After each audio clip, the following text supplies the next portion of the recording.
केरल की सियासत में इस बार बदलाव की आंधी नहीं बल्कि सुनामी नजर आ रही है।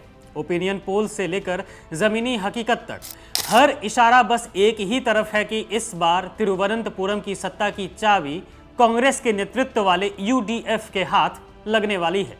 आपको बता दें कि सी वोटर के ताजा सर्वे ने तो जैसे वामपंथ के अभेद्य किले की नींव ही हिला दी है।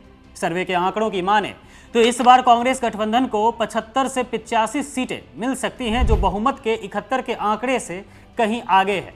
वहीं 10 साल से सत्ता सुख भोग रही लेफ्ट की सरकार महज 55 से 65 सीटों पर सिमटती दिख रही है। वोट शेयर के मामले में भी कांग्रेस पहली बार 43% के जादुई आंकड़े को छूती नजर आ रही है, जबकि लेफ्ट का वोट बैंक खिसककर 39% पर आ गया है। सेंट्रल केरल से उठी यह लहर अब पूरे राज्य को अपनी चपेट में ले चुकी है।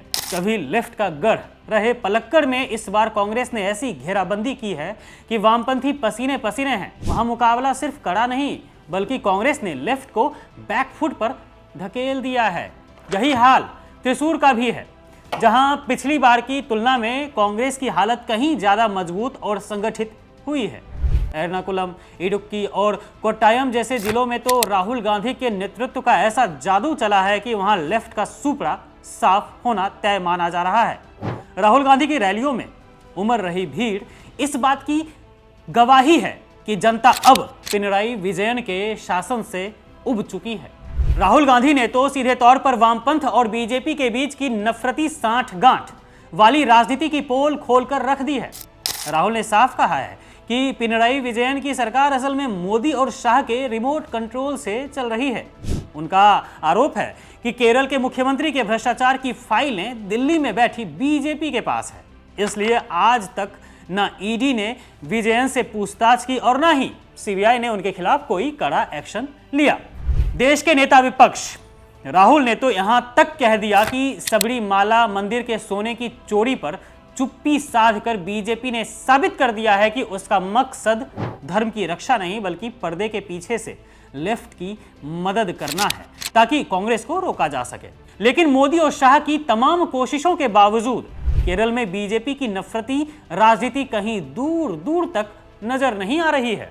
दक्षिण के इस द्वार पर बीजेपी का कमल खिलना तो दूर, उसकी पंखुड़ियां तक बिखर चुकी है। केरल का पढ़ा लिखा समाज और वहां का साझा भाईचारा बीजेपी की बांटने वाली राजनीति को सिरे से खारिज कर चुका है। अमित शाह ने कितनी ही रैलियां क्यों न की हों, लेकिन बीजेपी दहाई के आंकड़े को भी छूने के लिए तरस रही है। केरल की जनता जानती है कि बीजेपी और लेफ्ट एक ही सिक्के के दो पहलू हैं, जो केवल सत्ता के लिए एक दूसरे का साथ देते हैं इंटरनली। फिलहाल की बात करें तो केरल विधानसभा की 140 सीटों में से लेफ्ट के पास 95 सीटें हैं, लेकिन इस बार यह आंकड़ा ताश के पत्तों की तरह ढहने वाला है।